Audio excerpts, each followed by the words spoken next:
नमस्कार विद्यार्थियों, आज हम पढ़ने वाले हैं हमारी इकोनॉमिक्स का chapter number 5, class 10th economics का चैप्टर नंबर 5 कंज्यूमर राइट।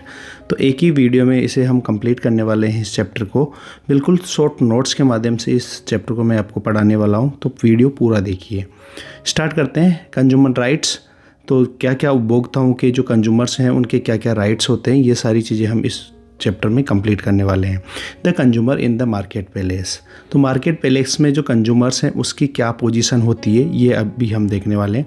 तो अगर बात करें हम लोग कंज्यूमर्स की, तो कंज्यूमर जो है वो बहुत ही मोस्ट इम्पोर्टेंट पार्ट होता है मार्केट में, क्योंकि ज़्यादातर जो सारी गुड्स और जो सर्विसेज है ना, उनका उपभोग कौन करता है, उनको यूज में कौन करता है, कंज्यूमर करता है। सारी मार्केट में सारी जो चीज़ें होती हैं उनको कौन उपयोग में लेता है, कंज्यूमर लेता है। हालांकि फिर भी अगर रियलिटी में देखें तो जो कंज्यूमर है उसको बहुत ही कम इन्फॉर्मेशन होती है, वो कम ऑर्गेनाइज होता है और प्रोड्यूसर और सेलर की स्थिति में वो बहुत ही कमज़ोर होता है। बहुत सी बार जो उसको ये पता नहीं होता है कि क्वालिटी क्या है, प्राइस क्या है, safety standard and detail of product, वो जो खरीदता है उसके बारे में ज़्यादातर जानकारी उसको प्राप्त नहीं होती है। किसको? कंज्यूमर को। इस कारण बहुत सी बार हमारे को कंज्यूमर जो होता है उसका एक्सप्लॉइटेशन देखने को मिलता है।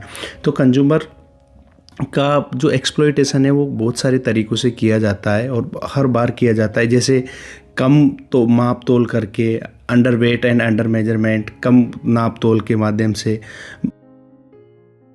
जो बहुत सी बार क्या होता है कि मिलावट की चीज़ें डाल दी जाती है, जो दुकानदार होता है वो मिलावट कर देता है सामान में। बहुत सी बार कलर मिला देता है मसालों वगैरह में।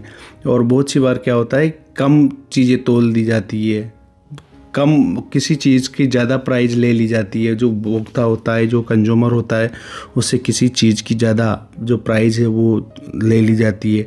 बहुत सी बार क्या होता है कि एडवर्टाइजमेंट के माध्यम से जो कंज्यूमर्स होते हैं उनको मिसलीड किया जाता है, गलत एडवर्टाइज बताए जाते हैं। बहुत सी बार क्या होता है, पुअर और जो डिफेक्टिव सर्विस है वो प्रोवाइड करवाई जाती है। गलत चीज़, उनको पैसे बहुत ज़्यादा ले लेते हैं लेकिन सही तरीके का जो प्रोडक्ट है उनको प्रोवाइड नहीं करवाया जाता है। रिलेशन क्या होता है, सेलर और जो कंज्यूमर होता है उसके बीच में क्या रिलेशन होता है। सेलर क्या चाहता है, मैक्सिमम प्रॉफिट चाहता है, जबकि कंज्यूमर चाहता है कि कम पैसे में अच्छी क्वालिटी की चीज़ हमारे को मिल जाए। इसी कारण हमारे को दोनों में अनफेयर प्रैक्टिस देखने को मिलता है और फाइनली कंज्यूमर्स का यहाँ पर एक्सप्लॉइटेशन हमारे को देखने को मिलता है। तो द कंज्यूमर मूवमेंट, और इसी के कारण जिस तरीके से कंज्यूमर्स का एक्सप्लॉइटेशन हुआ है, इसके कारण बहुत जो कंज्यूमर मूवमेंट्स है वो प्रारंभ हुआ। तो कंज्यूमर जो मूवमेंट है उसकी नीड हमें क्यों पड़ी, क्योंकि जो सेलर है बहुत सी बार ज़्यादातर जो कंज्यूमर्स हैं उनको चीट करता है, बहुत सी बार उनको चीट करता है। और यहाँ पर कोई जो स्ट्रिक्ट लॉ है वो देखने को नहीं मिलता। जो कंज्यूमर्स है वो ऑर्गेनाइज नहीं है, अपने राइट्स के बारे में उनको भी पता नहीं है। Beginning of the consumer movement, तो किस तरीके से जो कंज्यूमर मूवमेंट्स है वो स्टार्ट होता है। The movement grew actively in 1960-70 में ये बहुत ही ज़्यादा ग्रू होता है movement. Consumer raise awareness and demand fair treatment and protection. Media और जो सोशल ऑर्गेनाइजेशन है ना, उन्होंने इस जो ये मोमेंट है इसको सपोर्ट किया। कंज्यूमर्स ने अपनी आवाज़ उठाई, ग्रुप्स के माध्यम से अवेयरनेस फैलाया गया और फेयर ट्रीटमेंट और प्रोटेक्शन की इनके द्वारा मांग की गई। किसके द्वारा? कंज्यूमर्स के लिए। कंज्यूमर ऑर्गेनाइजेशन, तो देखिए दीज ऑर्गेनाइजेशन हेल्प आई। देखो इन जो ऑर्गेनाइजेशंस बनाए कंज्यूमर्स के, इन्होंने क्या हेल्प की। एक तो इनके द्वारा बहुत सारे जो कंज्यूमर्स हैं उनको इंफॉर्मेशन प्रोवाइड की गई। इनके द्वारा फ्री में लीगल एडवाइस दी गई, क्योंकि बहुत सी बार जो कंज्यूमर्स हैं उनको पता नहीं होता है कि क्या करना है अपने को। कोर्ट्स में जो कंप्लेंट फाइल करने के लिए इनके द्वारा हेल्प की गई।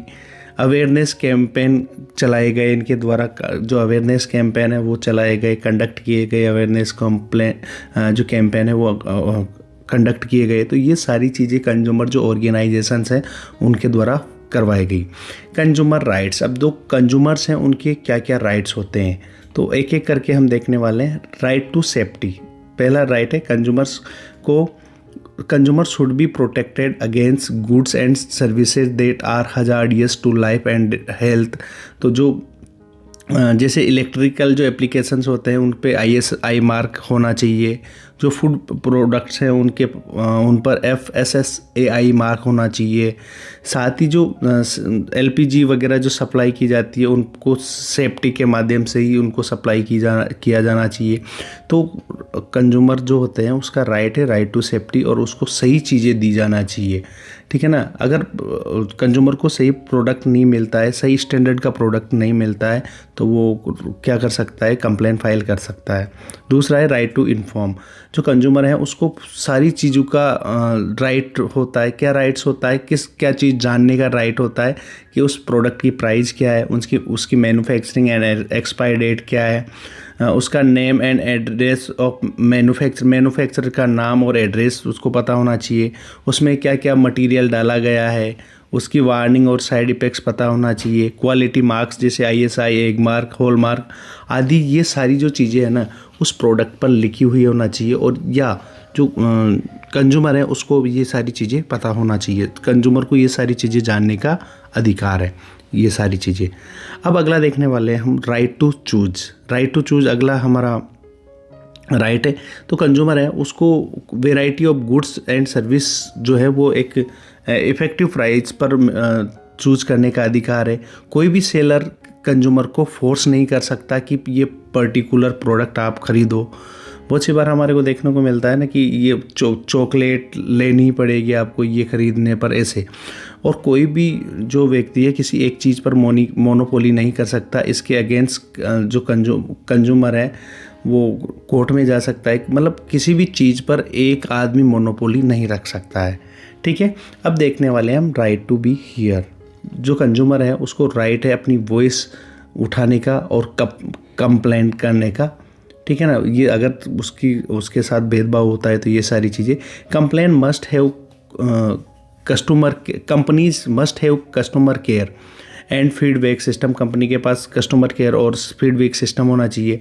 जो इंस्टीट्यूशंस हैं ना उनको भी कंज्यूमर्स की प्रॉब्लम को सुनना चाहिए। ये सारी चीज़ें करनी चाहिए कंपनी को। बहुत सारी कंपनियां रखती भी है feedback survey. Right to seek redressal. तो कंज्यूमर क्या है, consumer can seek compensation in case of harm, defective goods और पुअर सर्विस। अगर कंज्यूमर को गलत चीज़ प्रोवाइड की जाती है तो उसको कंपेंसेशन या मुआवजा मिलना चाहिए। कंपेंसेशन में क्या हो सकता है, वो जो प्रोडक्ट उसको मिला है उसका रिप्लेसमेंट हो, उसका जो पैसा है उसका रिफंड होना चाहिए। मॉनेटरी जो कंपेंसेशन मिलना चाहिए, जैसे उसकी मेंटल स्ट्रेस दिया है या उसका कुछ लॉस हुआ है तो उसको क्या मिलना चाहिए, ये सारी चीज़ें मिलनी चाहिए।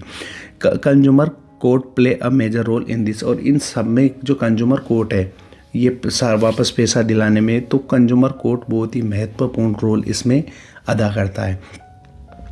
लास्ट देखने वाले हैं हम right to consumer education.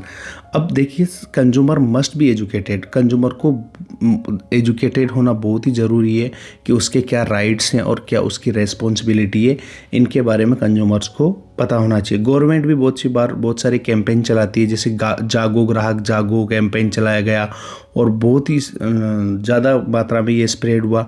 School, media, NGO आदि के माध्यम से जो कंज्यूमर्स हैं उनमें एजुकेशन प्रोवाइड करवाने के लिए बहुत सारी चीज़ें करवाई जाती है, स्प्रेड करवाई जाती है। जैसे स्कूल के माध्यम से, मीडिया के माध्यम से, NGO के माध्यम से आदि के माध्यम से ये सारी चीज़ें की जाती है।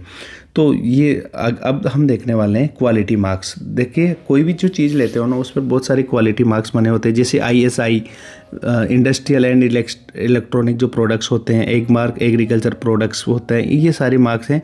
ये आइडेंटिफाई करते हैं कि ये जो मार्क्स लगे होते हैं इनसे पता चलता है कि ये जो गुड्स है इतनी क्वालिटी की, अच्छी क्वालिटी की।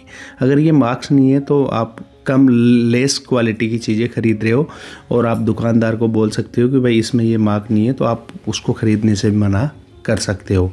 अब हम देखने वाले हैं कंज्यूमर प्रोटेक्शन एक्ट 1986। तो कंज्यूमर प्रोटेक्शन एक्ट 1986 क्या था, जिसे हम कोपरा के नाम से जानते हैं। कंज्यूमर प्रोटेक्शन एक्ट 1986 कोपरा। बहुत सी बार यहाँ से क्वेश्चन आता है तो याद रखना है व्हाट इज कोपरा। कोपरा क्या है? तो एक लॉ बनाया था, भारतीय जो पार्लियामेंट है उसके द्वारा लॉ बनाया गया था 1986 में। 24 दिसंबर 1986 में कंज्यूमर्स को प्रोटेक्ट करने के लिए एक लॉ बनाया गया था। ठीक है ना।